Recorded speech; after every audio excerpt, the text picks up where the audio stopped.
الحمدللہ رب العالمین والصلاة والسلام علی سید المرسلین اما بعد فاعوذ باللہ من الشیطان الرجیم بسم اللہ الرحمن الرحیم۔ پڑھیے الصلاة والسلام علیک یا رسول اللہ وعلی آلک واصحابک یا حبیب اللہ۔ الصلاة والسلام علیک یا نبی اللہ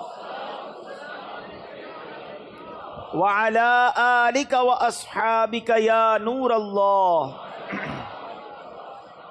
درود پاک پڑھنے کے بے شمار فضائل و برکات ہیں۔ ویسے تو جس دن بھی درود پڑھیں، جس رات بھی درود پڑھیں، برکتیں ہی برکتیں ہیں۔ امام محمد بن محمد غزالی علیہ رحمۃ اللہ والی لکھتے ہیں کہ جو بندہ رمضان المبارک کی پہلی رات 2 رکعت پڑھے، ہر رکعت میں سورہ فاتحہ کے بعد ایک مرتبہ سورہ فتح پڑھے، اذا جاء نصر اللہ والفتح، پوری سورہ، اور سلام پھیرنے کے بعد 10 بار سورہ قدر پڑھے، پھر رسول ذیشان مکی مدنی سلطان صلی اللہ تعالیٰ علیہ وسلم پر 10 مرتبہ درود پاک بھیجے، تو اسے مرنے سے پہلے 2 میں سے ایک فضیلت نصیب ہو جائے گی۔ اور یہ جو 2 انعام ہیں نا، جن دونوں میں سے کوئی ایک ملے گی، یہ دونوں ہی بڑے کمال کے ہیں۔ فرمایا یا تو اس بندے کو خواب میں اللہ تعالیٰ کا دیدار نصیب ہو جائے گا، ہائے ہائے، اور فرمایا دوسری کیا ہے، یا پھر دوسری فضیلت اس کو یہ ملے گی کہ وہ شب قدر کو حاصل کر لے گا۔ تو دونوں ہی سمجھ لے کمال کی فضیلتیں ہیں۔ تو رمضان کی پہلی رات انشاءاللہ یہ 2 رکعتیں پڑھنی ہے۔ میں ریپیٹ کر دیتا ہوں، ہر رکعت میں سورہ فاتحہ کے بعد ایک مرتبہ سورہ فتح، اذا جاء نصر اللہ والفتح، پوری صورت، اور جب پوری کر لے 2 رکعت تو 10 بار سورہ قدر، انا انزلناہ فی لیلۃ القدر، یہ پوری صورت، اور اس کے بعد 10 مرتبہ درود پاک پڑھنے ہیں۔ سبحان اللہ، ماہ رمضان تو کیا آتا ہے، بیڑا پار ہو جاتا ہے، گناہ گاروں کی بن آتی ہے۔ اللہ اس رمضان کی برکتیں ہم سب کو نصیب فرمائے۔ تو درود پاک کی کیا بات ہے، نیت کر لیں انشاءاللہ، کثرت کے ساتھ درود پاک پڑھیں گے انشاءاللہ۔ نام حضرت پہ لاکھ بار درود، بے عدد اور بے شمار درود، ہم کو پڑھنا خدا نصیب کرے، دم بدم اور بار بار درود۔ کون جانے درود کی قیمت، کون جانے درود کی قیمت ہے، عجب در شاہوار درود، جو محب نبی ہے اے کافی، جو محب نبی ہے اے کافی، چاہیے اس کو بار بار درود۔ صلو علی الحبیب صلی اللہ تعالی علی محمد صلی اللہ علیہ وسلم۔ سبحان اللہ سبحان اللہ۔ میرے پیارے اسلامی بھائیوں، ایک مرتبہ پھر ماہ غفران، نزول قرآن، رب کے مہمان ماہ رمضان کی آمد ہے۔ کچھ ہی دن کے بعد یہ اعلان ہوگا، مبارک ہو، ماہ رمضان المبارک کا چاند نظر آ گیا ہے۔ یہ اعلان سنتے ہی انشاءاللہ عاشقان رمضان کے دل خوشی سے جھوم اٹھیں گے، چہروں پر تازگی آ جائے گی، مسجدوں کی رونق بڑھ جائے گی، تراویح کا سلسلہ، فرض نمازیں، کوئی نوافل کی کثرت کر رہا ہوگا، کوئی تلاوت قرآن کا فیض اٹھا رہا ہوگا، سحر و افطار کی رونقیں ہوں گی۔ سبحان اللہ۔ کیا آپ جانتے ہیں رمضان مبارک کتنا عظیم مہینہ ہے؟ جی ہاں، وہ مہینہ تشریف لا رہا ہے جسے حدیث پاک میں سید الشہور یعنی تمام مہینوں کا سردار کہا گیا۔ وہ مبارک مہینہ آ رہا ہے کہ اس کی پہلی رات سے آسمانوں کے دروازے کھول دیے جائیں گے، پھر آخری رات تک، لاسٹ نائٹ تک وہ دروازے بند نہیں ہوں گے۔ جو اس مہینے میں ایک سجدہ کرے اس کے لیے 1500 نیکیاں لکھی جاتی ہیں، اور جنت میں سرخ یاقوت کا گھر بنایا جاتا ہے۔ اللہ اکبر، سمجھ آ رہی ہے بات؟ ایک سجدے پر 1500 نیکیاں، اور ایک ہی سجدے پر سرخ یاقوت کا جنت میں گھر۔ اب سوچیں جو نفل پڑھتے ہیں، جو پوری تراویح پڑھتے ہیں، ہر سجدے پر کیا کچھ حاصل کر رہے ہیں، انہیں سوچنا چاہیے جو تراویح میں سستی کر جاتے ہیں، نوافل میں سستی کرتے ہیں۔ دل پر چوٹ کرنے کے لیے ایک جملہ کہہ دیتا ہوں، باقی پھر آگے چلتے ہیں، کہ اگر یہ کہہ دیا جائے کہ ماہ رمضان میں جو جتنے سجدے کرے گا اسے اتنے 1000 روپے ملیں گے، پھر بتائیں کتنے سجدے کریں گے؟ اچھا جناب، جو ماہ رمضان میں پوری تراویح پڑھے گا اسے جناب کورنگی کی ایک بڑی سوسائٹی میں ایک پلاٹ دیا جائے گا، 20 رکعت پوری پڑھے، بندہ کہ 20 کے بعد کہیں کہ کچھ اور بھی پڑھ لیتا ہوں، ایک پورا پلاٹ مل جائے گا۔ ہر سجدے پر، کراچی میں نہیں، پاکستان کے پوش ایریا میں نہیں، جنت میں سرخ یاقوت کا گھر دیا جا رہا ہے. تو کتنے سجدے کرنے چاہیے رمضان میں؟ وارے نیارے ہو گئے نا، اتنا آسان. سبحان اللہ. اور سنو، وہ مہینہ آ رہا ہے کہ جو ماہ رمضان کا پہلا روزہ رکھتا ہے اس کے پچھلے گناہ معاف کر دیے جاتے ہیں. صبح سے شام تک 70,000 فرشتے اس کے لیے دعائیں مغفرت کرتے ہیں. آج دنیا میں پتہ ہے ہم کسی بڑے بزرگ شخصیت کو ڈھونڈ رہے ہوتے ہیں، کسی عالم دین سے پیار ہوتا ہے، کسی پیر صاحب سے محبت ہوتی ہے، بندہ کہتا ہے جا کے یار ان سے دعا کروا لوں، میرا کام ہو جائے گا. اللہ کے فرشتے، اور وہ بھی کتنے، 70,000 صبح سے شام تک روزہ دار کے لیے دعائیں کر رہے ہیں. سبحان اللہ. جس میں نفل کا ثواب فرض کے برابر، فرض کا ثواب 70 گنا بڑھا دیا جائے گا. رمضان مبارک کی جب پہلی رات آتی ہے، اللہ پاک اس امت کی طرف نظر رحمت فرماتا ہے، اور جس پر اللہ نظر رحمت فرمائے اسے کبھی عذاب نہ دے گا. اس سے پتہ کیا پتہ چل رہا ہے؟ 2-3 باتیں آ گئی ہیں کہ پہلی رات بڑی امپورٹنٹ ہے. آخری رات تو ہے ہی امپورٹنٹ، وہ بعد میں بتاؤں گا، مگر چونکہ ابھی پہلی رات آنے والی ہے نا. First night of Ramzan is very important. آپ نے سنا اس رات ہمیں یہ 2 رکعتیں پڑھنی ہیں. پھر فرمایا اس رات اللہ جس پر نظر رحمت فرمائے گا اس پر کبھی عذاب نہیں ہوگا.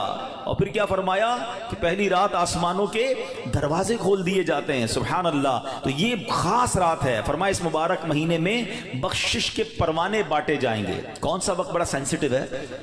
جو افطار کا وقت ہے نا، یہ بڑا سینسٹیو ہے، بڑا حساس، بڑا خوبصورت وقت ہے. حدیث پاک میں آتا ہے جس کا مضمون ہے ہر روز افطار کے وقت 10 لاکھ گناہگاروں کی بخشش کی جائے گی. اور اس مبارک مہینے میں جتنے جمعے ہوں گے، فرمایا تب تو وارے نیارے ہو جائیں گے. جمعرات کی مغرب سے لے کر غروب آفتاب سے جمعے کے غروب آفتاب تک، یہ جو 24 آورز ہیں، یہ جو دن رات ہے، فرمایا ہر گھڑی میں 10 لاکھ گناہگار جہنم سے آزاد کر دیے جاتے ہیں. اور وہ بھی کون سے؟ جن پر جہنم واجب ہو چکی تھی، گناہوں کی وجہ سے جن پر جہنم واجب ہو گئی، وہ گناہگار بخشے جائیں گے. اللہ اکبر. اب سوچو یہ رمضان کیسا مہینہ ہے، اس کی کتنی خوشی ہونی چاہیے، کتنی پریپریشن ہونی چاہیے. افطار کا وقت تو اتنا نازک وقت ہے کہ 10 لاکھ بخشے جا رہے ہیں. ہم افطار میں کس کام میں لگے رہتے ہیں؟ بھائی سموسے آگے کے نہیں آئے، پکوڑے آگے کے نہیں آئے، شربت کہاں ہے، دہی بلے کہاں ہیں، فلاں چیز کہاں ہے. گھر میں ایک افراتفری مچی ہوئی ہوتی ہے. پلیز ٹرائی ٹو انڈرسٹینڈ، یہ افطار کا وقت مانگنے کا وقت ہے، گڑگڑانے کا وقت ہے، آنسو بہانے کا وقت ہے کہ مولا آج 10 لاکھ بخشے جا رہے ہیں. ان بخشے جانے والوں میں میرا بھی نام لکھ دے. کاش سارے اپنے گھر والوں کو بھی کہہ دیا کرو کہ چھوڑ دیں کچن کے کام، ہم بیٹھ جائے، جو ہو گیا تیار ٹھیک ہے، یہ آخری 10-15 منٹ. اور سبحان اللہ، کراچی والوں کو تو اور فائدہ یہ ہے کہ عین اسی وقت عالمی مدنی مرکز میں ایک عجب سما ہوتا ہے، ایک آنسوؤں کی برسات ہے، ایک دعاؤں کا سلسلہ ہے. ہمارا تو ٹائم بھی میچ ہوتا ہے نا، پنجاب والے یا دنیا کے دوسرے ملکوں والوں کا وہ افطار کا وقت نہیں ہوتا، ہمارا تو ایگزیکٹ افطار کا وقت وہی ہوتا ہے. تو کیا ہی اچھا ہو کہ باپ بھی بیٹھا ہو، ماں بھی بیٹھی ہو، بچے بھی بیٹھے ہوں اور ہاتھ اٹھے ہوئے ہوں، اللہ کی بارگاہ میں التجائیں ہوں، اے اللہ ہمارا گھرانہ تیرے دربار میں حاضر ہے، اے اللہ افطار کا وقت ہے، 10 لاکھ بخشے جائیں گے. اس بخشے جانے والوں میں ہماری فیملی کا، ہمارے گھر بار کا نام لکھ دے. اے میرے اسلامی بھائیوں، کچھ ایسا انتظام گھر میں کریں کہ 10-15-20 منٹ پہلے آپ سارے کاموں سے فارغ ہو جائیں، اب دعاؤں میں گزاریں. افطار سے پہلے بھی دعا کریں، مگر جو خاص مقبولیت کی گھڑیاں ہیں وہ عین افطار کے بعد ہیں. افطار میں لگ جاتے ہیں ہم، کوئی کھجور کھا لی، پانی پی لیا، دوبارہ ہاتھ اٹھائیں، دوبارہ مانگیں. یہ وقت ہے مانگنے کا، یہ قبولیت کی گھڑیاں ہیں. اللہ کرے کہ ہم ان لمحات کو پراپر انداز میں، صحیح انداز میں گزارنے میں کامیاب ہو جائیں. اپنے دل میں خوشی داخل کیجئے، پریپریشن کیجئے، تیاری کیجئے. آپ کے گھر پہ جیسا مہمان آتا ہے آپ ویسی تیاری کرتے ہیں نا. کوئی دور کا مہمان، نارمل مہمان، آپ نارمل سی تیاری کرتے ہیں. اسپیشل مہمان آپ اسپیشل تیاری کرتے ہیں. کچھ مہمان ایسے ہوتے ہیں جن کے آنے کے لیے انتظار ہوتا ہے، یقین نہیں آتا وہ ہمارے گھر آ رہے ہیں. بندہ گھر بھی سجاتا ہے، صفائی بھی کرتا ہے، خوشبو بھی لگاتا ہے، اچھے اچھے کھانے بناتا ہے. مہمان کی تیاری ہے نا. تو رمضان یہ رب کی طرف سے ہمارے لیے مہمان آ رہا ہے، ہماری بخشش کروانے آ رہا ہے. ہمیں اپنے آپ کو سجانا ہے، اپنے کردار کو سجانا ہے. اپنی صحت کا بھی اس لیے خیال رکھو کہ میں اب ایسے الٹے سیدھے کھانے نہ کھاؤں رمضان سے پہلے. پتہ ہے جس کی شادی ہونے والی ہوتی ہے تو دولہے کو لوگ کہتے ہیں بھائی ذرا خیال رکھنا، شادی والے دن ہی بیمار مت ہو جانا. 1 ہفتہ پہلے سے احتیاط کرواتے ہیں، زیادہ سفر نہیں کرواتے، زیادہ تھکن والا کام نہیں کرواتے. تو کیا ہی اچھا ہو کہ ماہ رمضان سے پہلے ہم اپنی صحت کا خیال رکھیں، تھوڑا سا ریسٹ کریں. مجھے روزے رکھنے ہیں، مجھے انشاءاللہ تراویحاں پڑھنی ہیں. اپنے کام کاج کو موڈیفائی کریں. آپ بہت بیزی رہتے ہیں کاروبار میں، نوکری میں، تو کوشش کریں کہ کوئی ایسی ترتیب بنائے کہ میرا کچھ کام کم ہو جائے تاکہ میں روزے رکھ سکوں، میں عبادت کر سکوں. ساری زندگی پڑی ہے کام کرنے کے لیے. لیکن عجیب بات پتہ ہے کیا ہے؟ اس وقت دو قسم کی تیاریاں ہو رہی ہیں. ہوں گے کچھ نیک لوگ جو انشاءاللہ عبادت کی تیاریاں، تلاوت کی تیاریاں، خوب روزے، تراویح اور اس کے بارے میں سوچ رہے ہوں گے. مگر کچھ لوگ وہ ہیں جو اس وقت اسٹاک جمع کر رہے ہوں گے، کاروبار کیسے چمکانا ہے، کون سی آئٹم کا ریٹ بڑھ جائے گا. وہ کاروباری لوگ پیسے کمانے کی تیاری کر رہے ہوں گے. کچھ گھر والے وہ ہوں گے جو یہ سوچ رہے ہوں گے بھئی رمضان میں پکانا کیا ہے، کھانا کیا ہے، کون سی آئٹم لینی ہے. رمضان کھانے پینے کے لیے نہیں آتا. اچھا ویسے بڑی عجیب بات ہے، ذرا سوچیں آپ کہ ماہ رمضان میں ہم روزے رکھتے ہیں. لاجیکلی تو سمجھ یہ آتا ہے کہ ہمارا وزن تھوڑا کم ہو جانا چاہیے، ہم تھوڑے سمارٹ ہو جائیں. مگر کئی لوگ وہ ہیں جن کا رمضان میں وزن بڑھ جاتا ہے. کیوں بھائی؟ اس لیے کہ سحری میں زیادہ کھاتے ہیں، پورا دن روزہ رکھنا ہے. رات زیادہ اس لیے کھاتے ہیں کہ پورا دن روزہ رکھا تھا، پھر 2 بار اور کھاتے ہیں کہ کل پھر روزہ رکھنا ہے. تو عام دنوں میں 2 بار کھاتے ہیں، رمضان میں 4-5 بار کھاتے ہیں. اور وہ کھاتے ہیں جو نہیں کھانا چاہیے. پورا سال جو چیز نہیں کھاتے وہ رمضان میں کھاتے ہیں، پھر موٹے ہو جاتے ہیں، طبیعت خراب ہو جاتی ہے، گلے خراب ہو جاتے ہیں. نہیں، ماہ رمضان تو کم کھانے کا مہینہ ہے، فریش ہونے کا مہینہ ہے. لیکن ہمارے یہاں تو فیسٹیول، اگر میں کہوں کسی کو کہ کسی غیر مسلم کو اگر رمضان میں دورہ کرا دیا جائے پاکستان کے مختلف شہروں کا اور کہیں بتاؤ کیا آپ نے دیکھا، تو کہے گا لگتا ہے مسلمانوں کا کوئی کھانے پینے کا تہوار آ رہا ہے. کہ میں جس مٹھائی کی دکان پہ گیا وہ رش تھا، جس پکوڑے کی دکان پہ گیا وہ لائنیں لگی ہوئی تھی افطار سے پہلے، اور بورڈ لگے ہوئے تھے سحری آفر، افطار آفر. تو لگتا ہے مسلمانوں کا کوئی کھانے پینے کا سالانہ تہوار آتا ہے. کتنی عجیب بات ہے یار. جس مہینے میں پورا دن کھانے پینے سے رکنا ہے، اس مہینے میں سارا دن رات کھانے پینے کی باتیں ہو رہی ہوتی ہیں. مجھے بتائیں نا، ہم دوست آپس میں ملتے کیا بات کرتے ہیں؟ یار سناؤ آج سحری کہاں کرنی ہے؟ اچھا بھائی افطار کہاں کرنا ہے؟ رات کدھر چلنا ہے کھانے کے لیے؟ ارے بھائی یہ بات کون کرے گا؟ تراویح کدھر پڑھنی ہے آج؟ تلاوت کدھر کرنی ہے؟ تہجد کہاں پڑھنی ہے؟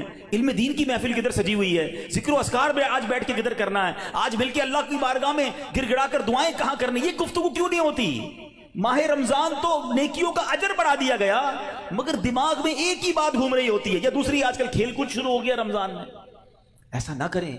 ماہ رمضان کے کیسے کیسے فضائل ہیں ذرا سنیے گا. معراج شریف کی روایات میں ہے، معراج کے دولہ مکی مدنی مصطفیٰ صلی اللہ تعالیٰ علیہ وسلم نے سدرۃ المنتہا کے قریب ایک فرشتہ دیکھا. آپ فرماتے لم ارا مثلہ، یعنی ایسا نرالا فرشتہ میں نے کبھی نہیں دیکھا. نبی پاک فرما رہے ہیں. تو آپ فرماتے ہیں کہ میں نے ایسا نرالا فرشتہ تو کبھی نہیں دیکھا تھا. یہ جب تسبیح کرتا تھا تو اس کی ایسی خوبصورت آواز تھی کہ اس آواز سے عرش بھی جھوم اٹھتا تھا. میں نے جبرائیل سے پوچھا ایو خلقی ھذا، اے جبرائیل یہ کون سی مخلوق ہے؟ عرض کی حضور یہ ایک فرشتہ ہے جو حضرت آدم علیہ السلام سے 2000 سال پہلے پیدا کیا گیا تھا. میں نے پوچھا اس سے پہلے یہ کہاں تھا؟ عرض کیا اللہ پاک نے عرش کے نیچے جنت میں ایک جگہ بنائی ہے، یہ وہیں ہوتا ہے. حضور آج آپ کے دیدار کے لیے حاضر ہوا ہے. کیا شان ہے میرے آقا کی، ہر کوئی فدا ہے بن دیکھے، دیدار کا عالم کیا ہوگا. ارے فرشتہ بھی میرے آقا کے دیدار کا تمنائی ہے.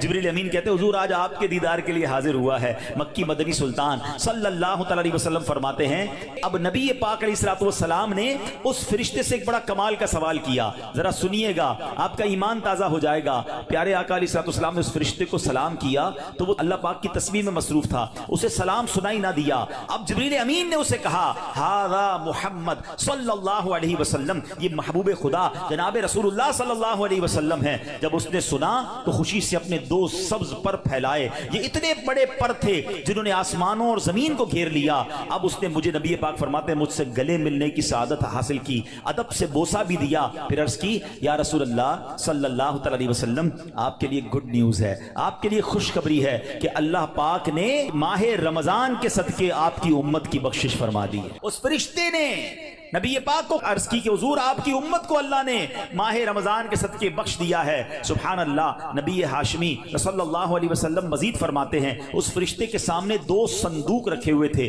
جن پر ہزاروں تالے لگائے ہوئے تھے. میں نے پوچھا ان صندوقوں میں کیا ہے؟ اس فرشتے نے عرض کی ان صندوقوں میں آپ کی امت کے روزہ داروں کے لیے جہنم سے آزادی کے پروانے ہیں.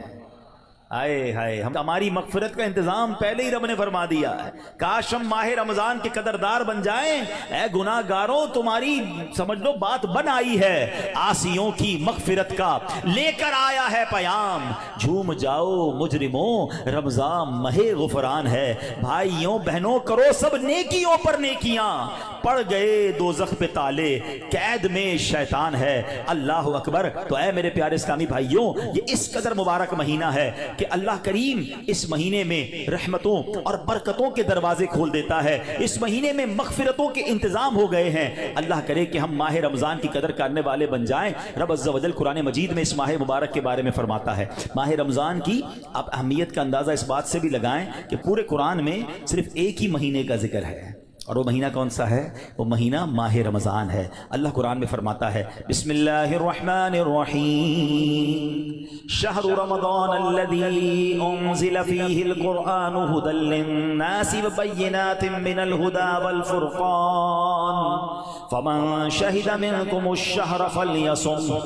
ترجمہ کنز العرفان۔ رمضان کا مہینہ ہے جس میں قرآن نازل کیا گیا، جو لوگوں کے لیے ہدایت اور رہنمائی ہے اور فیصلے کی روشن باتوں پر مشتمل ہے۔ تو تم میں جو کوئی یہ مہینہ پائے تو ضرور اس کے روزے رکھے۔ سبحان اللہ۔ اے میرے پیارے اسلامی بھائیوں، رمضان کا مہینہ کیا خوبصورت فرمایا کہ جو اس مہینے کو پائے وہ روزے رکھے۔ پیارے اسلامی بھائیوں، رمضان المبارک کی شان کیسی ہے؟ جس کو بھی رمضان ملتا ہے نا، اس کو گویا لاٹری لگتی ہے۔ میں آپ کو واقعہ سناتا ہوں، بہت امیزنگ واقعہ ہے۔ پیارے آقا علیہ الصلوۃ والسلام کی بارگاہ میں بڑے صحابی ہیں، بلند مرتبہ صحابی ہیں، حضرت طلحہ بن عبید اللہ رضی اللہ تعالیٰ عنہ فرماتے ہیں کہ ایک مرتبہ دو شخص نبی پاک کی بارگاہ میں ایک ساتھ آئے۔ دونوں نے کلمہ پڑھا، صحابی ہونے کا درجہ حاصل کر لیا، بڑے نیک اور پرہیزگار تھے، اور ان میں سے ایک عبادت اور ریاضت میں بہت زیادہ محنت کرتے تھے۔ جو زیادہ عبادت گزار تھے، یہ ایک مرتبہ ایک غزوے میں شریک ہوئے اور شہید ہو گئے، جہاد میں گئے اور شہید ہو گئے، اور ایک سال بعد دوسرے جو صحابی تھے ان کا بھی انتقال ہو گیا۔ ٹھیک ہے، حضرت طلحہ فرماتے ہیں ان دونوں کے دنیا سے جانے کے بعد ایک رات میں نے خواب میں دیکھتا ہوں کہ میں جنت کے دروازے پر کھڑا ہوں، یہ دونوں صحابی رسول وہاں موجود ہیں۔ اتنے میں جنت کے اندر سے کوئی باہر آیا، وہ صحابی جن کا انتقال ایک سال بعد ہوا تھا انہیں لے کر جنت میں چلا گیا۔ تھوڑی دیر کے بعد دوبارہ وہ فرشتہ آیا اور جو صحابی ایک سال پہلے شہید ہوئے تھے ان کو بعد میں جنت میں لے کر گیا۔ اب بات سمجھ آ رہی ہے؟ جو شہید ہوئے، زیادہ عبادت کرتے تھے، وہ بعد میں جنت میں گئے، اور جو ایک سال بعد جن کا انتقال ہوا، جو اتنی عبادت نہیں کرتے تھے مگر وہ جنت میں پہلے چلے گئے۔ اچھا کمال دیکھو صحابہ کرام علیہ رضوان کا، کہ جو بھی خواب دیکھتے تھے، جو بھی ذہنوں میں سوال ہوتا تھا، ڈائریکٹلی نبی پاک علیہ السلام کی بارگاہ میں آ جاتے۔ ان کے پاس کیسی نعمت موجود تھی کہ اس کا مسئلے کا حل تو نبی پاک نے کرنا ہے۔ کہ حضور یہ کیا ماجرا ہے؟ شہید وہ ہوئے، عبادت بھی زیادہ کرتے تھے، جنت میں وہ بعد میں جا رہے ہیں، جن کا انتقال بعد میں ہوا حضور وہ پہلے جا رہے ہیں جنت میں۔ اللہ اکبر۔ تو نبی پاک علیہ السلام نے کیا خوبصورت جواب دیا، فرمایا یہ دوسرے صحابی ایک سال زیادہ زندہ نہیں رہے؟ کہاں جی حضور یہ تو ایک سال زیادہ زندہ رہے۔ تو فرمایا کیا ایک سال زیادہ زندہ رہنے والے نے ایک سال پہلے شہید ہونے والے سے زیادہ روزے نہیں رکھے ایک سال؟ فرمایا ہاں روزے تو رکھے۔ تو نبی پاک نے پوچھا کیا اس ایک سال بعد والے نے سجدے زیادہ نہیں کیے؟ عرض کیا جی حضور سجدے بھی زیادہ کیے۔ تو نبی پاک نے فرمایا بس اسی وجہ سے ان دونوں کے درمیان زمین و آسمان کا فرق ہے۔ بات سمجھ آ رہی ہے؟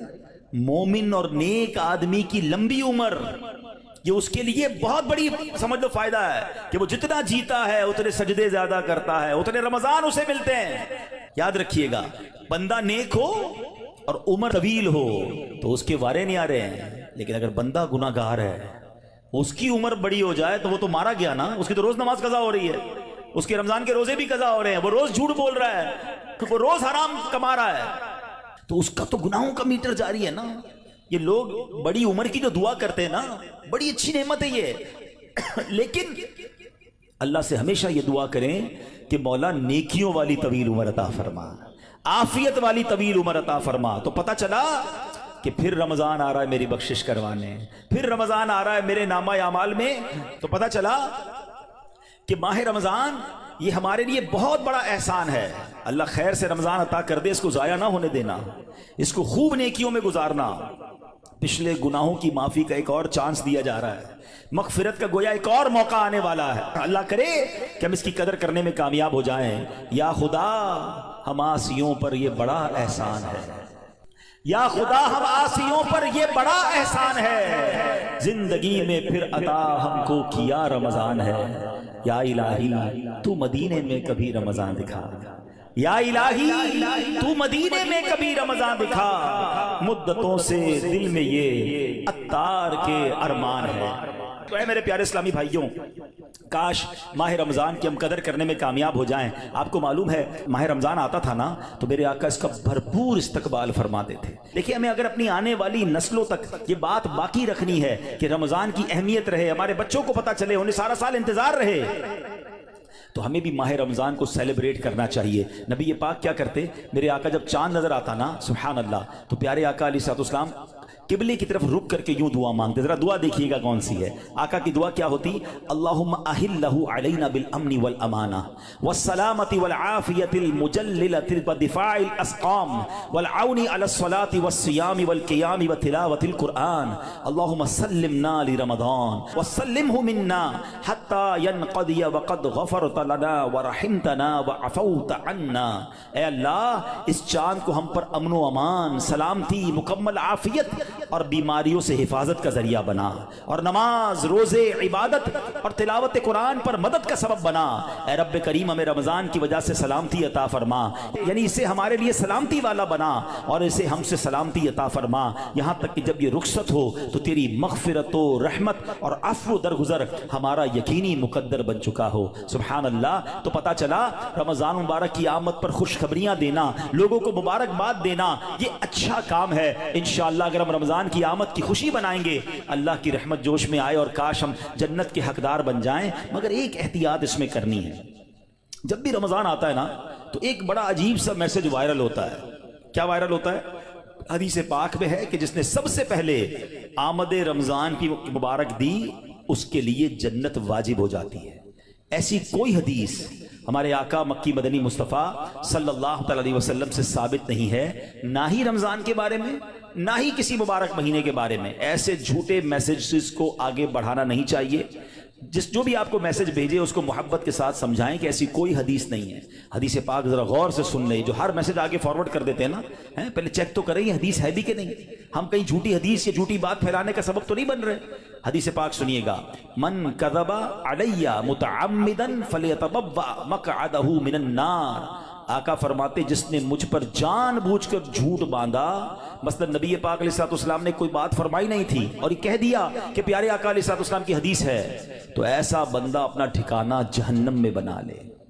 تو بالکل بھی اور لوگ اچھا یہ تو عجیب ہے نا، کہیں بیٹھے اللہ قرآن میں یہ فرماتا ہے بھائی، قرآن میں آیا ہے، کدھر آیا ہے بھائی یہ اس کو بھی نہیں پتا ہے، حدیث میں یہ بات آئی ہے، بھائی کون سی حدیث کس کتاب ہے پتہ کچھ نہیں ہے، اپنی طرف سے بولی جا رہے ہیں۔ بھائی کس نے کہا ہے آپ کو قرآن میں آیا ہے، حدیث میں آیا ہے؟ آپ کو جو پتہ نہیں ہے، آپ کو یاد نہیں، اتنا سخت معاملہ ہے، نبی پاک کی طرف جھوٹ باندھنا ہے، اور آقا نے کیا فرمایا، اپنا ٹھکانہ جہنم بنایا۔